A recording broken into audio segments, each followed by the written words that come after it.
ಬಾಪೂಜಿ ನಗರದಲ್ಲಿ ವಾಸಿಸುತ್ತಿದ್ದ 90 ವರ್ಷದ ಮುನಿಯಮ್ಮ ಎಂಬ ವೃದ್ಧೆ ಅನುಮಾನಾಸ್ಪದ ರೀತಿಯಲ್ಲಿ ಸಾವನ್ನಪ್ಪಿದ್ದಾರೆ. ಇಂದು ಬೆಳಗಿನ ಜಾವ ಮನೆಯ ಹಿಂಭಾಗದ ಕಾಲುವೆಯಲ್ಲಿಯೇ ಅವರ ಶವ ಪತ್ತೆಯಾಗಿದೆ.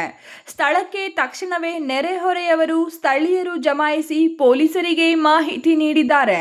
ಪೊಲೀಸರು ತಕ್ಷಣ ಸ್ಥಳಕ್ಕೆ ಧಾವಿಸಿ ಶವವನ್ನು ಕಾಲುವೆಯಿಂದ ಹೊರತೆಗೆದು ಮಹಜರು ನಡೆಸಿದ್ದಾರೆ. ಸದ್ಯ ಮೃತದೇಹವನ್ನು ಚಿಕ್ಕಬಳ್ಳಾಪುರ ಜಿಲ್ಲಾಸ್ಪತ್ರೆಯ ಶವಾಗಾರಕ್ಕೆ ಕಳುಹಿಸಲಾಗಿದೆ. ಮುನಿಯಮ್ಮ ಸಾವಿಗೆ ನಿಖರ ಕಾರಣ ಏನು ಎನ್ನುವುದು ಇನ್ನೂ ಸ್ಪಷ್ಟವಾಗಿಲ್ಲ. ಆಕೆ ಕಾಲುವೆಗೆ ಬಿದ್ದು ಸಾವಿಗೀಡಾಗಿದ್ದಾರಾ ಅಥವಾ ಯಾವುದಾದರೂ ಬೇರೆ ಕಾರಣ ಇದೆಯಾ ಎಂಬುದರ ಬಗ್ಗೆ ಪೊಲೀಸರು ಶಂಕೆ ವ್ಯಕ್ತಪಡಿಸಿ ವಿಚಾರಣೆ ಮಾಡಲಾಗುತ್ತಿದೆ. రాత్రి సిమెంట్ కొట్టుంటే అంతాను మిండి పోసుకుని సిమెంట్ అంతా తినేసింది. ఆమె నేను 2 గంటల వరకు వాకలు వేసేకి నన్ను ఎదులేదు. ఆయనకి ఏమన్నా చేసుకోపోయి నేను వచ్చి కొనుక్కుంటే పొద్దున్నే లేసి వస్తే లేదు ఆడిపోయినా